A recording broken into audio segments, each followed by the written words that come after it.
Tous les étés, au début du XXe siècle, la famille impériale de la Sainte-Russie se retrouvait pour danser sur les bords de la mer Noire.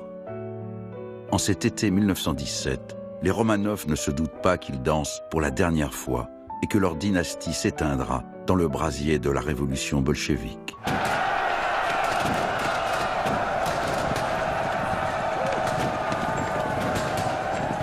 J'entends des balles siffler, je ne savais pas que c'était des balles, mais ma mère me pousse par terre, j'étais dans la rue. Je me retrouve couché sur la place Rouge, devant le Kremlin. Je ne suis pas sûr, je ne peux pas vous assurer que c'était 17 ou 18. Il faudrait demander aux spécialistes jusqu'à quand les balles ont continué à siffler. J'avais très peur et ma mère me tenait plaqué contre le sol. Et vous avez vraiment souvenir de ceci? Très clair de cela, parce que j'avais peur, et c'était peut-être ma première peur de la révolution bolchevique. Dès le printemps 17, un certain nombre de Russes s'inquiètent du destin de leur pays et quittent le pays, la Russie.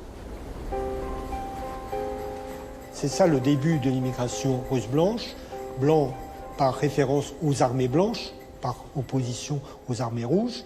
Mais ce mouvement s'accélère après donc, la prise de pouvoir par les bolcheviks, après l'entrée en vigueur de ce qu'on appelle la terreur rouge. Encore une fois, la terreur rouge, ce sont des prises d'otages, des exécutions, très peu de procès, des viols. Et donc, et ce sont des gens qui, appartenant à l'élite très souvent, n'étaient pas préparés à cette situation. Des gens comme les petites cousines de la famille impériale, les deux princesses Pavlovna, dont le père et le frère furent emprisonnés puis exécutés. Violées par une bande de faux révolutionnaires avinés, elles réussirent à s'enfuir pour gagner la France, où la cadette deviendra mannequin sous le nom de Nathalie Palais, la princesse au regard triste. Il y a naturellement une aventure humaine extraordinairement dramatique, parce que toutes ces années de la guerre mondiale, puis de la révolution de la guerre civile, sont des brisures de vie à tout âge. Pour les princes et princesses, le dilemme était simple. Soit ils sauvaient leur peau en partant, soit ils la perdaient en restant. Une partie de ma famille donc a été exterminée et deux de mes tantes, les sœurs de ma mère, ont été déportées en Sibérie. Et ma mère s'est enfuie d'Ukraine. Elle est partie à l'âge de 16-17 ans. Elle sentait qu'il fallait s'en aller. Ma mère était une jeune fille noble. Elle a fui, elle a pris un bateau avec ses sœurs, sa mère qui est morte dans ses bras. Tous les enfants de moins de 5 ans sont morts parce qu'il y a eu une épidémie de je ne sais quel typhus ou autre. Elle a eu le typhus aussi, sa mère est morte du typhus. Bref, elle a vécu une grande tragédie comme énormément de Russes blancs, justement. Pour les aristocrates, le départ semble inéluctable, à cause des menaces de mort, des règlements de compte de la guerre civile et de la famine qui rôde. Mais surtout à cause des défaites de l'armée blanche, toujours fidèle au tsar, mais condamnée bientôt à quitter le pays.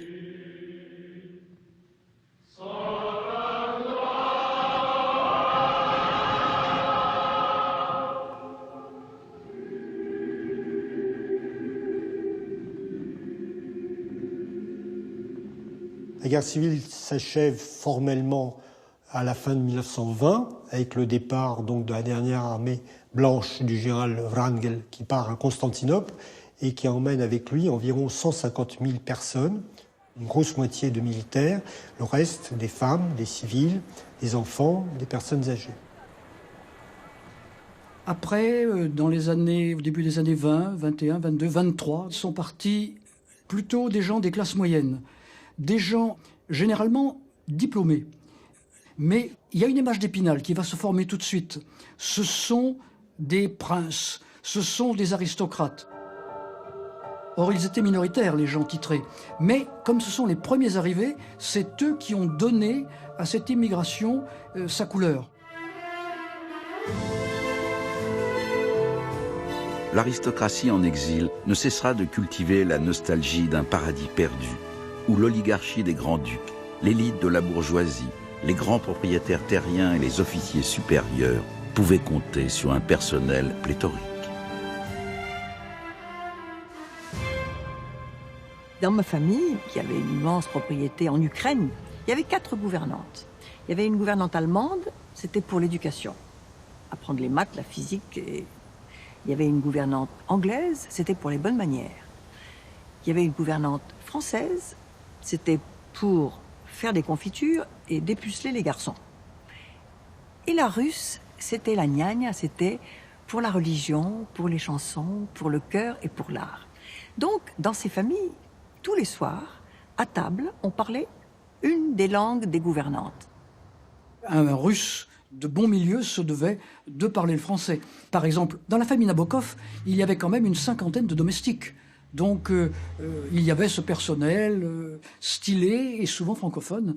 Les relations historiques entre la France et la Russie sont exceptionnelles, au sens quasiment étymologique, depuis l'arrivée de Anne de Kiev, qui était venue épouser Henri Ier, donc au XIe siècle. Et donc, il y a des liens très très forts, culturels. Il y a des liens parfois surprenants. Napoléon a envahi la Russie, et pourtant, Napoléon est considéré en Russie comme une sorte de héros, en tout état de cause, un personnage, à tel point que, depuis le XIXe siècle, en Russie, il y a un gâteau qui s'appelle le Napoléon, qui est une espèce de millefeuille. Donc voilà, donc les liens sont très très forts, et naturellement, une bonne partie de l'élite russe parle français. C'est pour ça, cette culture et plutôt la position de la France au milieu de l'Europe qui a poussé énormément d'émigrés venir s'installer en France. Ils cherchaient quelque chose probablement un idéal. Et forcément, c'était une certaine sélection de l'émigration. C'était les aristocrates, les artistes, une partie de l'intelligentsia, les juifs aussi, qui venaient en France. Pour les Juifs, c'est un cas particulier, effectivement. Pour eux, c'était le pays qui les avait émancipés. Et ils disaient qu'évidemment, en France, il n'y avait pas de pogrom en France, il n'y avait pas de persécution, que la France avait une ambition vers l'universel et par conséquent pouvait s'ouvrir aux Juifs. Vous avez vécu à Moscou jusqu'à l'âge de 7 ans. Je voudrais que vous me disiez quand votre mère, pour la première fois, vous a parlé de la France. Elle m'a parlé pour la première fois de la France lorsque nous étions dans les wagons à Bestiaux, quelque part dans les plaines enneigées entre la Russie et la Pologne. Elle me parlait de la France comme on raconte des contes de fées. Elle m'évoquait une terre mystérieuse de la justice, liberté, fraternité, et où tous les rêves des mères se réalisent. Ça a été pour moi un mythe prodigieux, un mystère profond, jusqu'au jour évidemment où j'ai pu prendre contact avec la réalité de notre pays. Autour des années 20, près de 400 000 Russes débarquent en France, dont 150 000 dans la région parisienne, et la plupart arrivent le ventre creux et les poches vides. Toute l'émigration était pauvre. À de rares exceptions près, les gens qui sont partis de Russie, des aristocrates, des propriétaires terriens, mon grand-père, par exemple, avait un restaurant, une patinoire, un théâtre, un ballet, tout ce qu'on veut à Pétersbourg. C'était des gens richissimes, mais ils sont arrivés en France, ils ont tout perdu. Et chacun s'est mis au travail comme il a pu. Tous les métiers étaient, disons, bienvenus. Tous les métiers.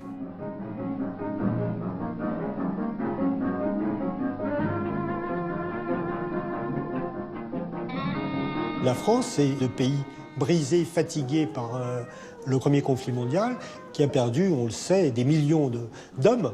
Et donc, il y a des besoins de main-d'œuvre et il y a aussi le remplacement, il y a la montée en puissance de nouvelles activités, notamment l'industrie automobile. Et cette main-d'œuvre, il la trouve dans une partie de l'immigration russe. Les industries automobiles françaises, que ce soit Citroën, Peugeot et bien entendu Renault, avec les 2 communes Boulogne et Billancourt, sont très très russifiées. On peut considérer que à l'époque, à l'usine Renault, on a autour de 25 000 salariés et il y a 5 000 Russes. Donc c'est effectivement, et d'où cette fameuse expression de Biancoursk, voilà, mise en avant par Nina Berberova. Biancoursk, c'est ainsi que l'écrivain Nina Berberova surnomme cet îlot où vit toute une communauté russe autour des usines Renault. Dans son livre, elle décrit ce petit peuple russe dépaysé par l'exil. Je suis même allée pour entrer dans les usines où l'acier coulait et les fours Martin étaient en marche, mis en marche 24 heures par jour, je pense. Et là, j'ai vu des officiers blancs, n'est-ce pas, qui étaient manœuvres chez Renault, et enfin, ils travaillaient tout le monde. Mais dans cette vie difficile qui est la vôtre, parce que vous ne mangez pas tous les jours à votre faim, et on voit très bien, dans le couple que vous formez avec Kodasevitch, vous dites ceci: nous nous aimions l'un l'autre au-delà des frontières qui nous séparaient, lui redoutait le matin les catastrophes du soir, moi j'attendais la nuit les joies du lendemain. Et elle dit dans ses souvenirs, c'est moi qui souligne, elle dit nous nous demandions, vaut-il mieux la liberté sans la Russie, c'est-à-dire vivre en France, ou la Russie sans la liberté, c'est-à-dire rentrer mais être les esclaves de Staline et d'un régime autoritaire. Elle dit finalement, évidemment, nous concluions que c'était la liberté qui l'emportait. Mais elle raconte qu'elle était des fois les yeux grands ouverts devant des vitrines de charcuterie où pendaient des chapelets de saucisses qu'elle ne pouvait pas s'offrir. C'est vrai que vous avez vécu quand même très difficilement pendant très très longtemps. Oui. Mais il y a en vous cette chose extraordinaire, c'est que vous avez un appétit de vivre étonnant. Et à un certain moment, vous dites que les gens vous disent comme ça: ah, mais Nina, tu es un roc. Et vous leur répondez: non, je ne suis pas un roc, je suis un fleuve. Oui. Pourquoi? Parce que je bouge. Un roc est là, il ne bouge pas. Mais moi, j'ai bougé non seulement géographiquement, mais aussi intérieurement. La vie est très dure, donc c'est pour tous ces gens, et surtout, la vie est très dure pour ceux qui créent quelque chose.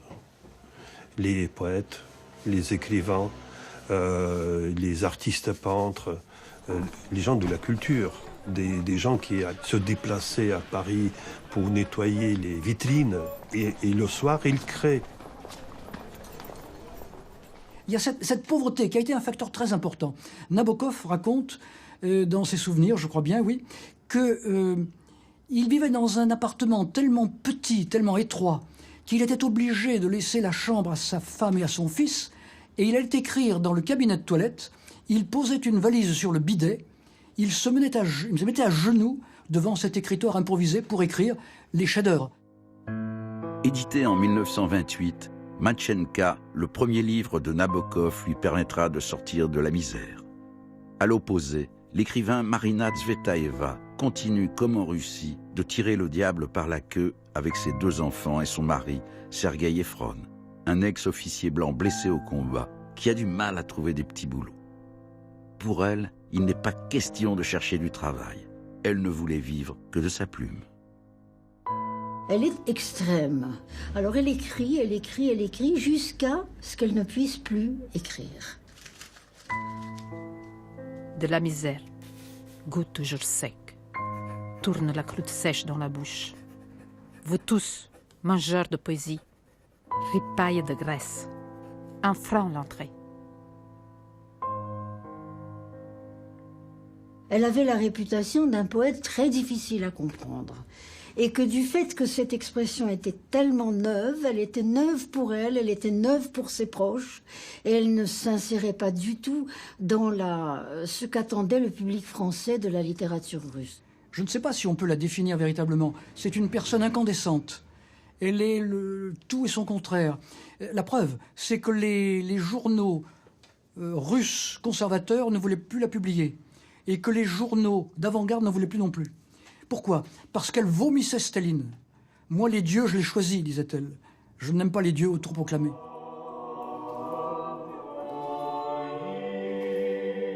En Russie, devenue URSS, le nouveau dieu Staline ordonne au peuple de brûler les icônes des anciens dieux.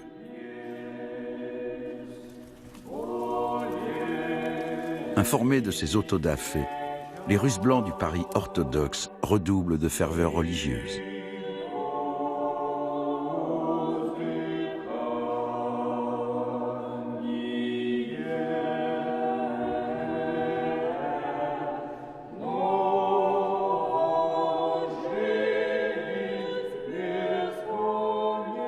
Dans l'émigration, la foi orthodoxe et l'Église, selon là aussi une formule bien commune, l'Église se retrouve au cœur du village. Parce qu'effectivement, l'Église est un lien social, est un lien intergénérationnel et un lien très fort avec les racines russes, puisqu'on le sait historiquement, le lien entre la Russie historique et la Russie orthodoxe sont des liens très très forts.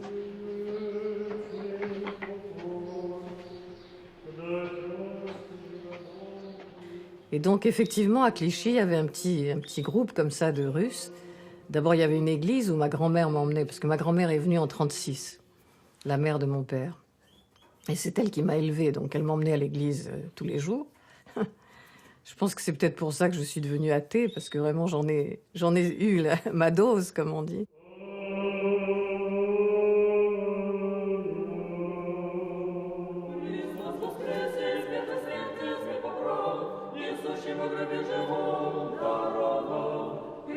Je pense que la religion orthodoxe n'est pas vraiment une religion. C'est l'amour de l'art.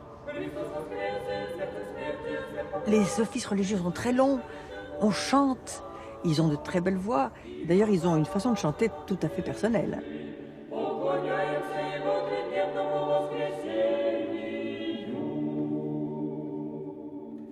Et puis, il y a aussi l'ennui. Les Russes, ils s'emmerdent dans ce grand pays où il fait froid la moitié de l'année.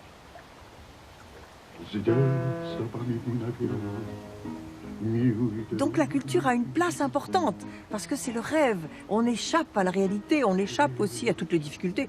Et donc, il compensait beaucoup avec cette façon de s'exprimer par les arts.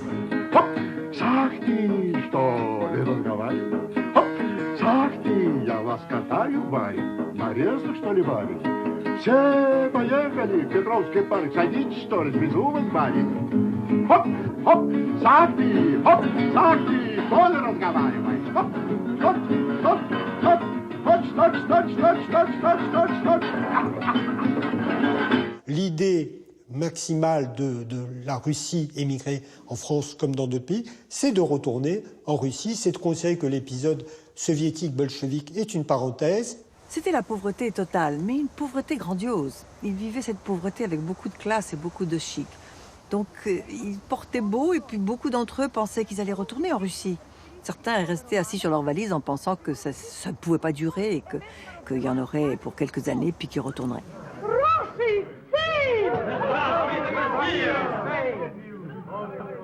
Long live Princess Anastasia!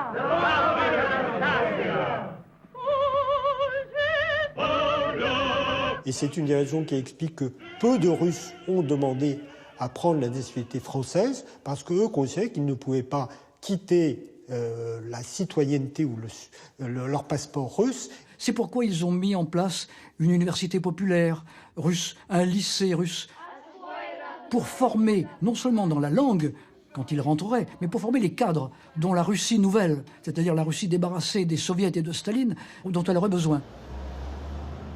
Les rues de Paris voient ainsi surgir des devantures de librairies russes avec leurs imprimeries et leurs journaux. On voit même des échoppes de coiffeurs libraires. Il faut recréer la Russie en exil. Par exemple, lorsqu'on voit ces ouvriers qui à la sortie de l'usine, donc on voit les Russes, ils sont très faciles à déterminer. Pourquoi? Parce qu'ils portent un costume et une cravate, la chemise blanche. Pourquoi? Parce que le soir, après le travail, il ne va pas chez lui, parce qu'il n'a pas de chez lui. C'est une chambre d'hôtel où ils habitent 2 ou 3 personnes avec les lits qui s'appellent les lits chauds. Ça veut dire qu'une personne dort, ensuite elle part au travail, une autre personne revient du travail, qui dort sur le même lit, etc., etc. Donc c'est tous ces gens. Donc ils continuent cette vie russe comme elle était avant. Des fois, on n'avait pas suffisamment d'argent, alors on sortait habillé en smoking, évidemment, et on s'en allait dans les boîtes de nuit, par exemple, ou alors dans les restaurants russes. Et on s'amusait vraiment comme des jeunes. À cette époque, il y avait énorme quantité de restaurants, de cabarets russes où l'émigration a trouvé son travail. Le soir, Paris résonne de 1000 sonorités russes. Des phrases de Pouchkine aux vers de Tchekhov, du chant polyphonique des chorales traditionnelles, à la vitesse d'exécution prodigieuse des orchestres de balalaïka, souvent composés de cosaques déracinés, en passant par des évocations grandioses de la terre et de l'âme russe. Sans oublier la musique tzigane qui éclaire de 1000 feux les nuits des cabarets russes parisiens.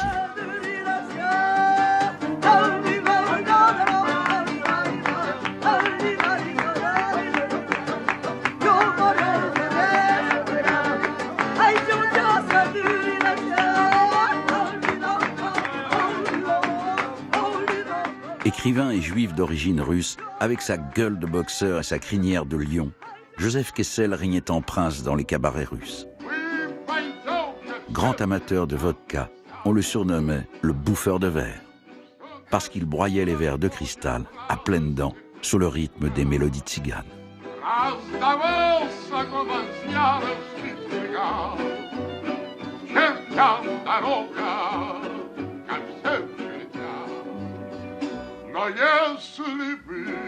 Ces tziganes qui ont fait les joies et le désespoir de nuits extraordinaires en Russie pendant plus d'un siècle et qu'ont décrit et chanté les plus grands poètes et les plus grands écrivains russes, ils faisaient partie de la vie russe. Toute la fête de Saint-Pétersbourg et de Moscou, tous ces instruments vivants de joie, de chant, de beauté, qui, à cause de la révolution russe, ne trouvaient plus de quoi vivre et se sont transplantés à Paris, et ça a été un moment extraordinaire.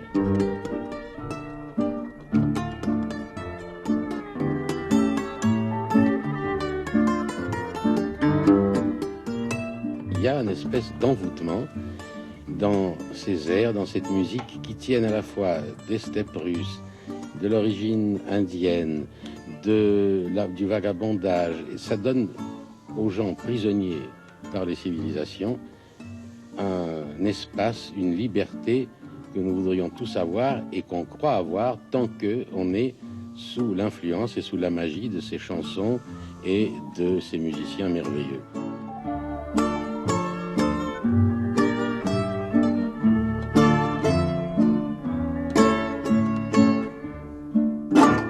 Il y avait les tziganes qui avaient fabriqué son propre royaume de nuit dans les environs de la place Pigalle, s'étaient installés là comme une colonie. Et alors là étaient venus s'agglomérer à eux des gens qui, dans le temps, les faisaient chanter, les faisaient danser, qui étaient très riches, très puissants, et qui n'ont pas trouvé d'autre emploi que de venir faire ce que faisaient les tziganes, où ils avaient de belles voix, où ils savaient jouer de la guitare, où les femmes vendaient des fleurs, où vendaient des poupées. Le prince imitait le tzigane. Le prince imitait, et le prince était l'inférieur du tzigane. Il y a une scène amusante dans les mémoires du prince Yusupov. Le prince Yusupov était un de ceux qui avaient participé à l'assassinat de Raspoutine. Et il raconte qu'un jour, il est dans un cabaret russe et il va aux toilettes. Et la dame préposée au lavabo, la madame Pipi, il la connaît, c'est une comtesse qu'il a connue autrefois à Saint-Pétersbourg. Et alors il dit « Je m'inclinai, je lui baisai la main et nous parlâmes au milieu du bruit des chasses d'eau. » Il y a énormément de restaurants, de boîtes de nuit où ces dames de la meilleure société servent, se retrouvent donc là encore une fois dans des pratiques professionnelles totalement inédites, mais qui sont un extraordinaire attrape-client pour les publics anglais et américains. Et l'un de ceux qui illustre le mieux ces soirées, ces nuits, c'est naturellement Joseph Kessel, qui lui est un grand acteur puisque c'est un grand viveur. Quand je me rappelle les bataillons de bouteilles de champagne vides qui étaient sur les tables, et puis l'argent que les Américains, les Argentins, les Anglais et des Français, moins, mais enfin distribuaient comme pourboire, cela me paraît impensable. Et les Français, des années folles, c'est-à-dire les années d'après la Première Guerre mondiale, les années qui faisaient suite aux épreuves de la guerre. Ces années aussi où, comme le dit Paul Valéry, on avait appris que les civilisations sont mortelles et que tout est fragile et qu'il faut vivre. Eh bien, les cabarets russes, les restaurants russes, les établissements russes étaient un bon moyen de satisfaire ce goût de la jouissance. Ah oui, c'est vodka pour madame. Tu m'avais juré de ne plus boire d'alcool. Oh, mais c'est pas d'alcool, ça, c'est de la vodka. Tiens, la voilà ta vodka. Oh, qu'est-ce que tu veux, tu bois le verre d'Henri? Non, ça ne fait rien. Comment ça ne fait rien? Eh bien, puisqu'il a bu le tien, moi je bois le sien. C'est un trou, cet homme-là.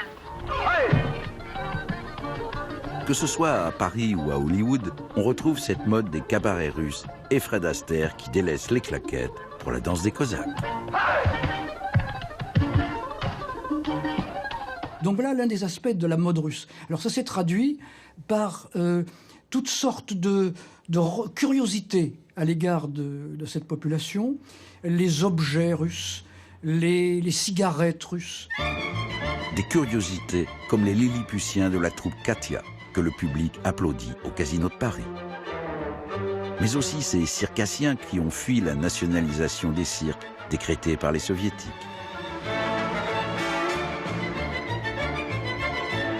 Mais indéniablement, le spectacle à la mode, ce sont ces voltigeurs djiggites et leurs chevaux lancés au triple galop.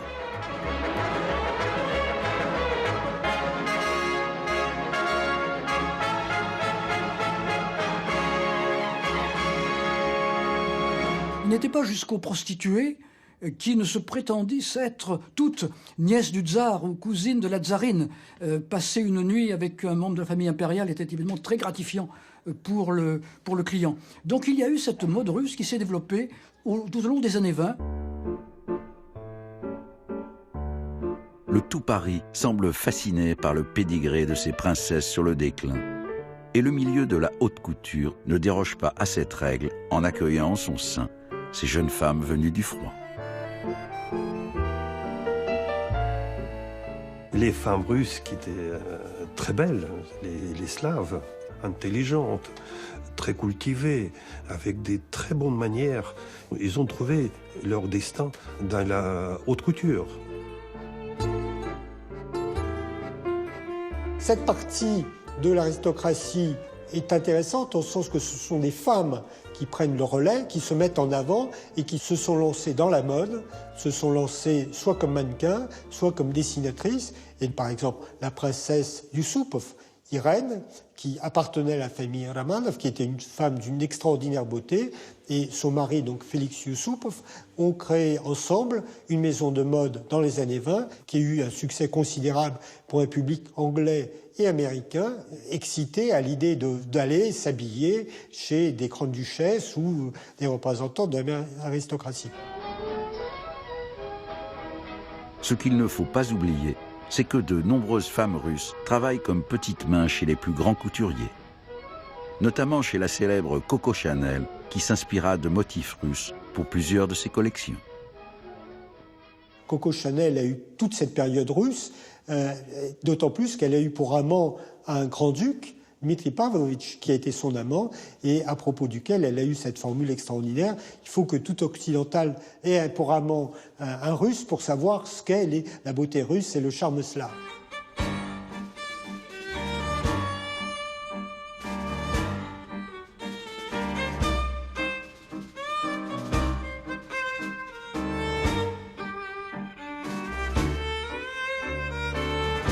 On a beaucoup dit, qu'est-ce que c'est l'âme russe? L'âme russe, c'est pas forcément de s'accrocher au rideau et d'être comme ça romantique. C'est surtout d'être capable d'absorber la vie des autres. L'énigmatique Elena Ivanovna Diakonova, dite Gala, sera absorbée le poète Paul Éluard qui, pour l'épouser, fera sa première communion afin de consacrer leur union devant Dieu. Un mariage de courte durée, puisqu'elle absorbera aussi le peintre Salvador Dali en tombant très vite dans ses bras et dans ses toiles. Elle deviendra son amante, sa muse, sa femme et surtout son agent. Elles sont passionnées dans le sens qu'elles se donnaient complètement à l'homme avec lequel elles vivaient. Elles pouvaient en changer, elles pouvaient aller avec un autre, mais quand même, pendant le temps où elles étaient avec leurs compagnons, ils étaient envahis. La belle Lydia Delektorskaya subjugue du bout des cheveux au bout des doigts le peintre Henri Matisse. Il trouve avec celle qui sera son modèle pendant 22 ans une nouvelle inspiration érotique. Totalement platonique, leur relation deviendra complètement fusionnelle sur la toile.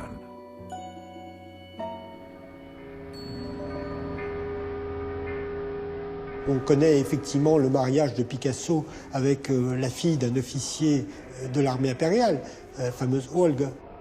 Ce qui est amusant, c'est qu'ils se sont mariés ici, donc dans la cathédrale Saint-Alexandre-Nevski, et dans les registres de l'église, nous avons la trace du mariage de, non pas Pablo, puisque le registre l'a russifié, de Pavio Picasso avec Olga Karpova. Sa muse l'inspire tellement qu'il la dessinera dans plus de 350 de ses tableaux. Une fois mariée, la danseuse des ballets russes n'aspire plus qu'à une vie bourgeoise, au grand désespoir de Diaghilev, le maître de ballet qui l'avait nommée danseuse étoile. Diaghilev bouleversa le ballet classique en créant les ballets russes et en propulsant sur scène le faune Nijinsky, qui deviendra son danseur fétiche. Puis la ballerine Pavlova, qui sera sacrée déesse de la danse. Auréolé par ses succès, Diaghilev, l'esthète Pygmalion, devient une sorte d'icône du public. Diaghilev comprend très vite que le public parisien attend de voir de ces artistes russes une espèce de monde différent du monde français et parisien. C'est-à-dire qu'il y a de l'exotisme, il y a une touche d'érotisme, il y a une touche de folie. Et donc voilà, Diaghilev est un petit génie. C'est quelqu'un qui n'est pas un artiste, mais c'est un faiseur de miracles, puisqu'il a compris comment il fallait mettre ensemble différentes célébrités, différentes capacités, et faire monter, si vous passez l'expression, la mayonnaise.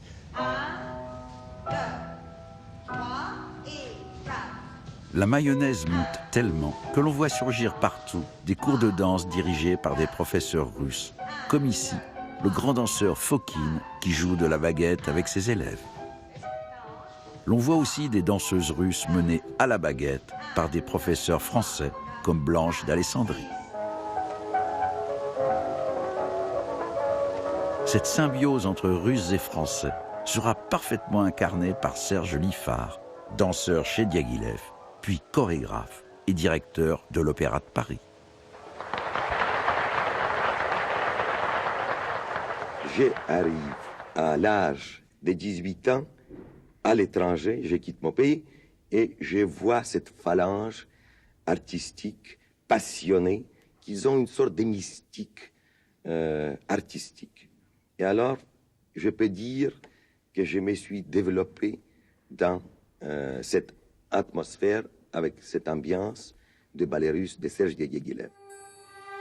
L'univers de Diaghilev, révolutionnaire artistique et dénicheur de talent, c'est aussi la musique, avec Chaliapine, le chanteur aux accents de tonnerre. Rachmaninov, dont la musique est bannie en Union soviétique. L'éclectique Prokofiev, dévoré par sa passion pour la composition. Et Stravinsky, l'oiseau de feu qui se renouvelle constamment. Nous avons, heureusement pour le monde musical, ces compositeurs géniaux russes que Diaghilev considérait comme son fils spirituel, qui était Igor Stravinsky. Et c'est la célèbre création de l'oiseau de feu, de Petrouchka, de Sac du printemps, de Noces Apollon, etc. Tous ces immenses musiciens font des tournées à travers le monde et enregistrent des disques dont la diffusion s'arrête aux frontières de l'Union soviétique.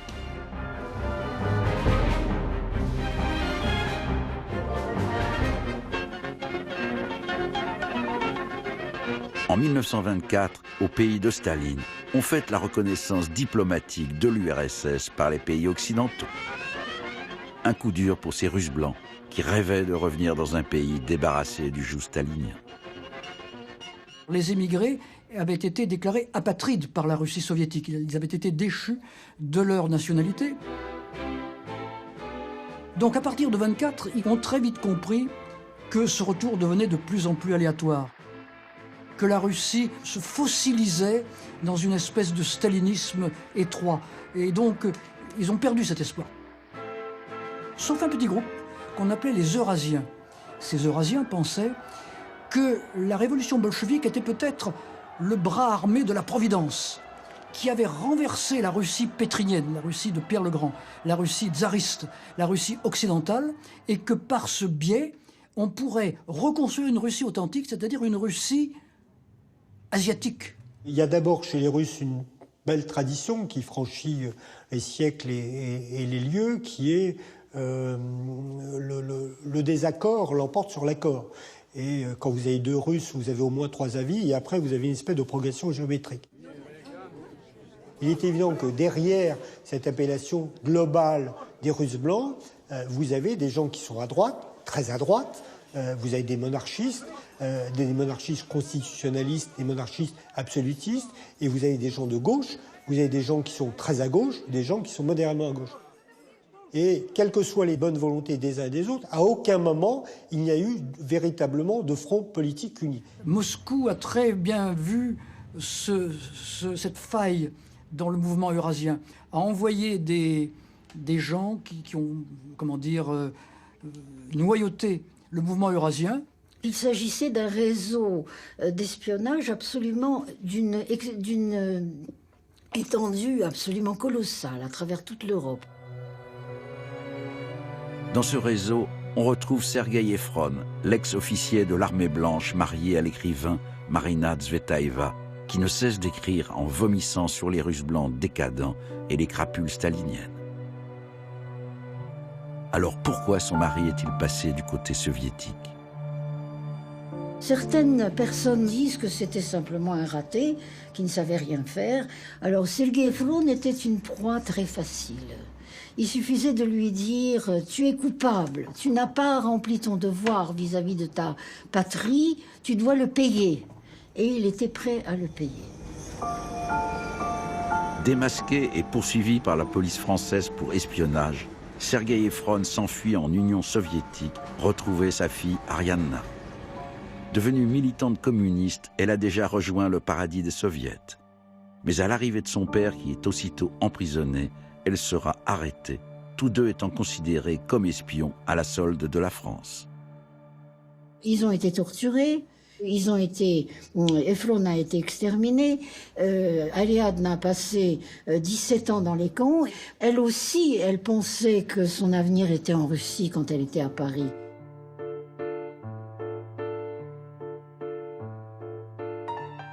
N'ayant aucune information sur le sort de sa fille et de son mari, Marina Tsvetaeva hésite à partir là-bas, comme si elle avait un pressentiment, alors que son jeune fils veut partir pour les retrouver. Moore, il s'appelait Moore, quand il lui dit qu'il veut retourner dans le pays parce qu'il veut, lui très très exalté, il veut justement refaire le monde et c'est une nouvelle Russie, etc. Et elle s'est laissée faire et elle était très très malheureuse en retournant. Quand elle retourne en Russie, l'émotion est très grande, mais elle est anéantissante, elle est paralysante. Et cette émotion-là lui coupe sa possibilité de vivre et d'écrire. Et lorsqu'elle ne peut plus écrire, elle se pend. Et lui, il est mort très tôt après, à la guerre, quoi. Donc c'était vraiment une vie tragique, complètement.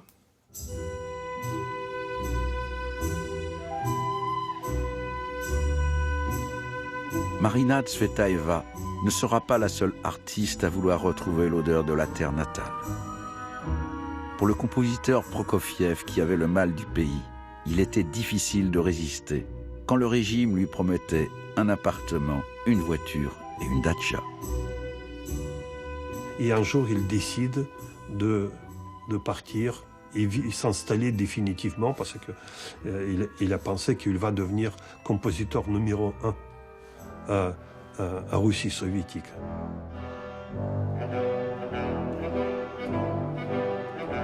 Bien sûr, il a obtenu des prix Staline, toutes les catégories, etc.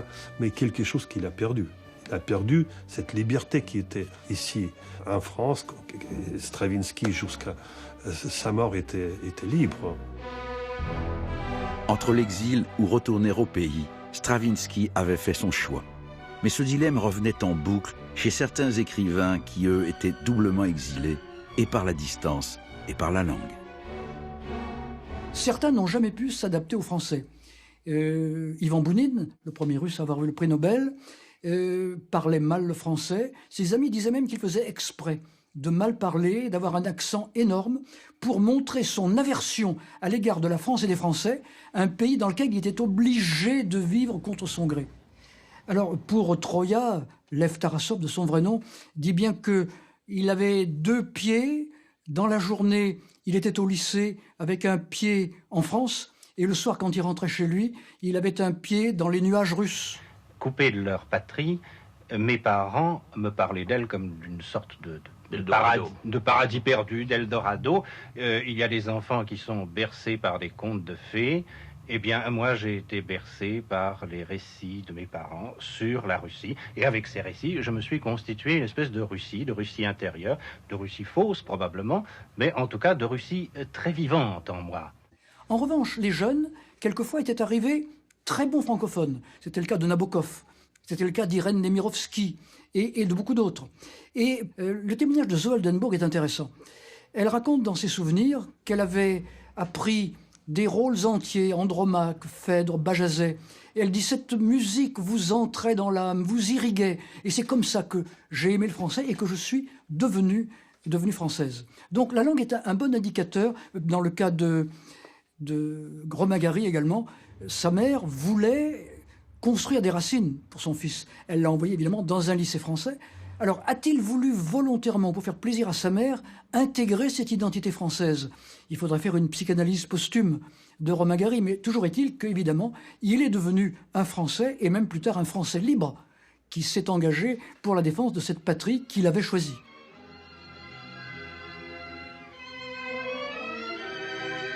Outre les écrivains, les danseurs et les musiciens, il y eut de nombreux artistes et techniciens russes qui intégrèrent le cinéma français.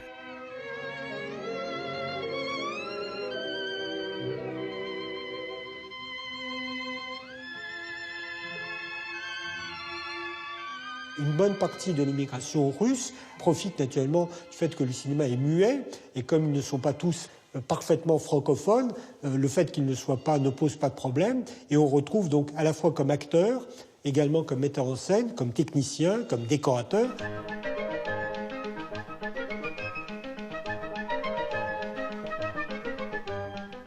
Notamment Napoléon d'Abel Gans utilise énormément de Russes, à tel point qu'à un moment, Abel Gans avait même envisagé, me dit-on, d'utiliser un acteur russe pour jouer le rôle de Bonaparte. Et donc là, on lui a dit que c'était peut-être un peu, même si les Russes aiment beaucoup Napoléon, c'est peut-être un peu poussé loin le bouchon. Le metteur en scène Abel Gans saura utiliser à merveille le talent, l'ingéniosité et l'amour du métier des techniciens russes qui innovaient constamment. L'épervier, essai numéro 8. Après l'avènement du cinéma parlant, l'accent des acteurs russes n'était pas le bienvenu. Sauf pour l'ancien mannequin parfaitement bilingue, la princesse Nathalie Palais. Je ne me sens pas bien disposée. Faut tenir compte des nerfs, de la fatigue. Allons, Marina. On lui proposait des rôles qu'elle trouvait souvent trop vulgaires. Obsédée par les images de son passé en Russie, mariée au riche couturier Lucien Lelon, qui ne cachait pas son homosexualité, elle vivait en dehors de toute réalité, dans cette fin des années 20 submergée par le krach boursier.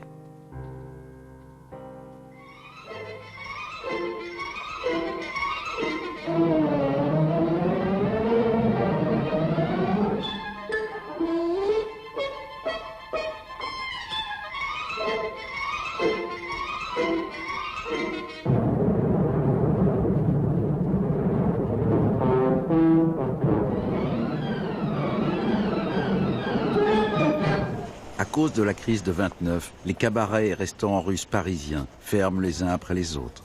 La vodka ne coule plus, les nuits de prince ne sont plus que nostalgie. Comme toutes les modes, la vague russe disparaîtra dans l'écume du temps. Jusqu'à 1929, les relations avec les Russes et les Français étaient très bonnes. Mais après, avec la crise mondiale, ça commence à dégrader énormément. Et là apparaît des phrases qui... c'est difficile de ne pas les mentionner, comme sale italien, sale polonais, mais aussi sale ruskov.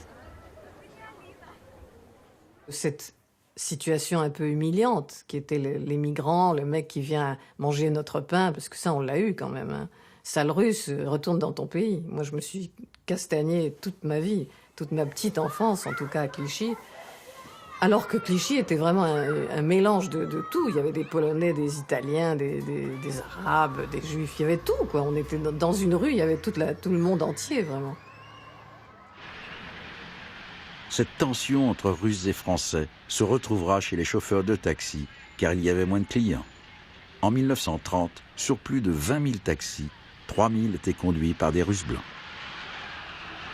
Il a même les caricatures de l'époque montrant comment un chauffeur des taxis russes à Montmartre, près du cabaret L'Aigle Noir, il lit le manuel. Et en même temps, dans ce moment-là, un Français avec un clou, lui, essaie de crever le pneu. Hein, vous voyez, parce que c'était, disons, une concurrence déloyale, comme disaient les Français. À cette époque, nous n'étions pas, vous savez, des vrais camarades pour eux. Évidemment, ils se moquaient beaucoup de nous, etc. Ils nous appelaient le vieux général ou le vieux prince, alors qu'est-ce que tu viens faire ici, etc. La corporation des chauffeurs de taxi russes formait une sorte d'État dans l'État, avec ses propres associations, son centre d'entraide et même son centre de formation. Le métier était très difficile, il fallait absolument passer l'examen, mais pas comme aujourd'hui. À l'époque, il fallait apprendre par cœur presque 20 000 rues. Et dans la rue Barrault, il y a des maisonnettes des chauffeurs des taxis. Et sur le toit, ils ont construit Paris en miniature, avec toutes les rues, avec des petits morceaux de papier, des bouts, etc. C'était Paris recréé, et donc ils faisaient circuler les voitures pour passer la licence.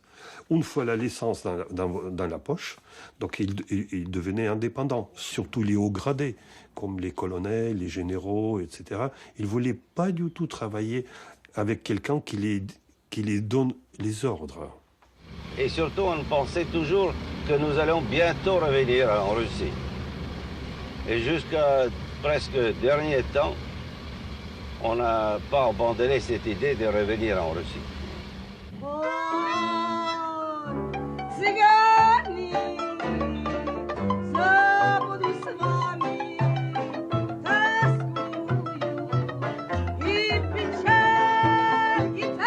Tout au long de leur vie, de nombreux Russes feront ce rêve obsessionnel de retrouver leur terre natale.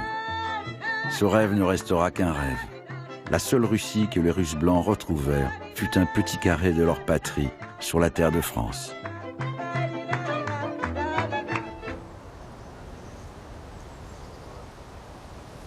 D'abord ici, autour de ce petit cimetière, il y avait des bois. Ça s'appelait le Sainte-Geneviève des Bois parce qu'il y avait des forêts autour. Alors ici, c'est un endroit où sont enterrés toute cette première génération d'immigration. Et je vous conseille vraiment d'aller visiter les tombes parce que il y a, à part les grandes familles, il y a Yusupov, il y a des tas de princes et de comtesses, vous verrez. Et puis il y a Ivan Bounin, prix Nobel, Serge Liffard. Il y a de nombreux artistes, il y a Tarkovsky, Nureyev, qui a souhaité être enterré ici. Et toujours pour cette raison-là, pour ce culte qu'ils avaient de la France et de l'accueil qu'ils ont reçu en France. L'émigration, c'est un grand avantage parce que il faut se battre et il faut tirer de soi-même le meilleur. Il faut avoir... Et on est en compétition avec des gens qui sont installés, qui ont des réseaux, qui ont des tuyaux, qui ont des amis, des parents, etc. Pas nous. Et donc, je pense que ça dope un peu les capacités.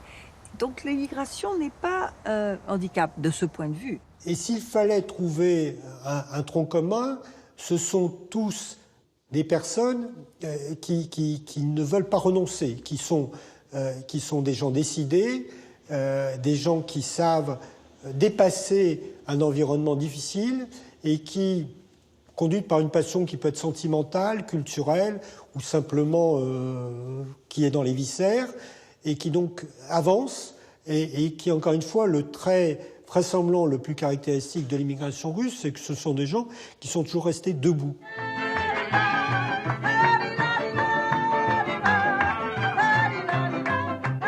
Des gens debout, qui ont bouleversé à jamais la vie artistique française.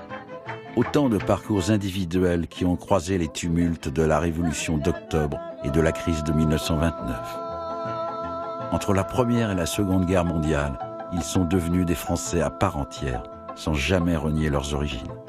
Et dans l'adversité, ils ont su donner à la génération suivante la force pour s'intégrer et s'épanouir dans une France qui leur doit beaucoup.